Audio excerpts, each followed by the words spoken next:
Сүйлөшкөн кызын досторуна салып берген. Бишкекте жигит сүйлөшкөн кызын кафеден мас кылып достору менен талаага алып барып зордуктаганын милициядан маалымдашты. Жабырлануучу качып бара жаткан жеринен балдар кайра кармап кордошконун айтып берген. 23-24 жаштардагы 5 шектүү кармалганы маалымдалды.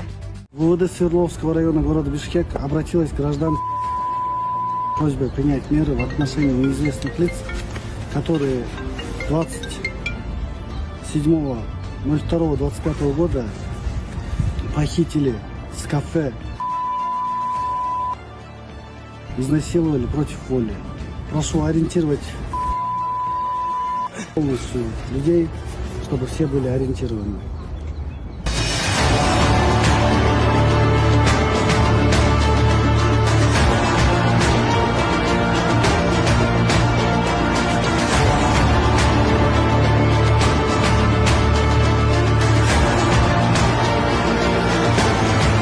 Мен өз көзүм менен көрдүм шахматный порядокто үйлөрдү.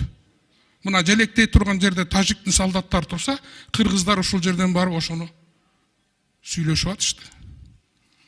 Бул кандай жол менен чечилет? Мен ошондо келгем, кантип чечет экен, кандай чечилет экен деп. Элдер менен сүйлөшүп, ошол жердеги элдер айткан мага. Барып президентке, жогорку кеңешке айта баргыла, 1-2 жылдын ичинде чечсеңер, чечтиңер, четпесеңер, анда бул жактын баары менен согушуп жүрүп отурабыз.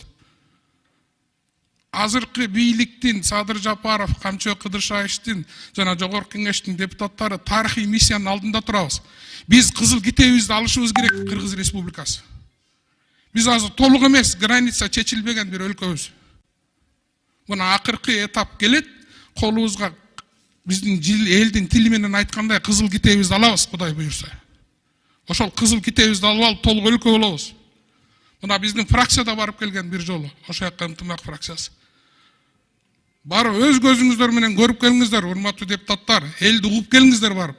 Ошол жерден жанакы бир анара эже деген достук айылында айтып атат. Бизге согуштун кереги жок.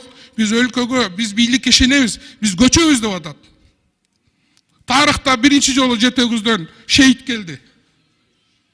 Жетегүздөн шейит келди биринчи жолу.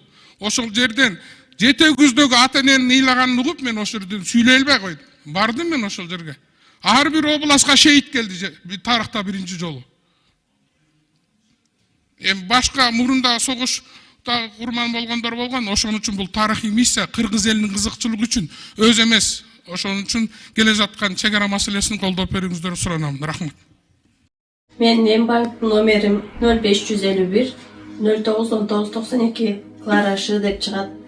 Сбербанкымдагы ошондой Кларашы деп чыгат. Мен сиздерге кайрылып жатканын себеби ушул 6-7 жылдан бери ушул балам менен алектенип келип атам. Бул баламдын диагнозу гидросефалия. Түркия элине барып, буну операция кылдырышым үчүн $30,000 каражаты керектелет экен. Башка балдарды көрүп мен дагы ушул балам эшикке чыгып ойносо экен дейм. Кыргыз элим ушул Кайдыгер Карабаев ушул балама дагы жардам берип коюшуңуздарды өтүнөм. Ушул балам эл катары басып, жүгүрүп ойноп кетпесе дагы өз алдынча басып, өз алдынча тамак жеп калса дейм. Бул менен теңдүүлөр быйылкы жылы мектепке барганын көрүп, мен дагы ушул баламды жок дегенде ошолордун арасында ойноп калса экен деп ниет кылам.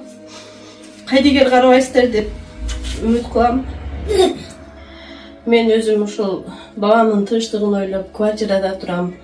Өзүм жалгыз бой энемин, 2 уулдун апасымын. Сапарга азыр эч нерсем жок. Өзүм жүгүрүп барып, идиш жууп, ара чоруда официанткалык кылып иштеп келем.